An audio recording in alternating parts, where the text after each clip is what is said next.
Indian super ലീഗിൽ Kerala Blasters Punjab F സിയോട് സ്വന്തം home ഗ്രൗണ്ടിൽ 2-1 എന്ന സ്കോറിൽ പരാജയപ്പെട്ടിട്ടുണ്ടായിരുന്നു. അതിനു മുമ്പ് നിങ്ങൾ ആരെങ്കിലും ഈ ചാനൽ സബ്സ്ക്രൈബ് ചെയ്യാൻ ബാക്കിയുണ്ടെങ്കിൽ തീർച്ചയായിട്ടും ആരും സബ്സ്ക്രൈബ് ചെയ്യാൻ മറക്കരുത്. കഴിഞ്ഞ കുറച്ച് സീസണുകളിലായിട്ട് KP രാഹുൽ കേരള ബ്ലാസ്റ്റേഴ്സിന് വേണ്ടി പന്ത് തട്ടുന്നുണ്ട്.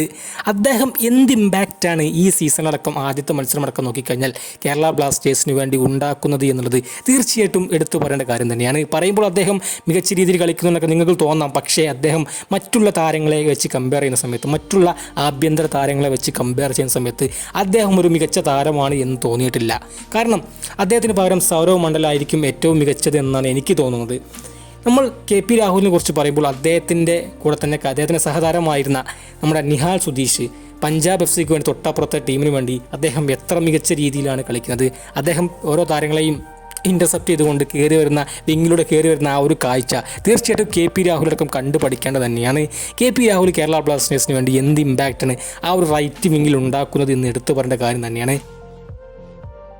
രാഹുലിന് പകരം മറ്റൊരു താരത്തെ പരീക്ഷിക്കേണ്ട സമയം അതിക്രമിച്ചിരിക്കുന്നു എന്ന് പറയാതിരിക്കാൻ വയ്യ. എന്ന് വെച്ചാൽ രാഹുൽ അത്ര മോശം താരമാണ് എന്നെനിക്ക് തോന്നിയിട്ടില്ല. പക്ഷേ രാഹുലിനേക്കാൾ ബെറ്ററായ താരങ്ങൾ ഒരു പക്ഷേ കേരള ബ്ലാസ്റ്റേഴ്സിൽ ഉണ്ടായേക്കാം. ആ താരങ്ങളെ കേരള ബ്ലാസ്റ്റേഴ്സിൽ പരീക്ഷിക്കേണ്ട സമയം അടുത്ത് കഴിഞ്ഞിട്ടുണ്ട്. കാരണം അറ്റാക്കിങ്ങിൽ അദ്ദേഹം ആ ഒരു വിങ്ങിൽ പ്രത്യേകിച്ചൊരു മൂവ്മെൻറ്റും ഉണ്ടാക്കുന്നില്ല എന്നുള്ളത് ഏറ്റവും എടുത്തു പറയേണ്ട കാര്യം തന്നെയാണ്.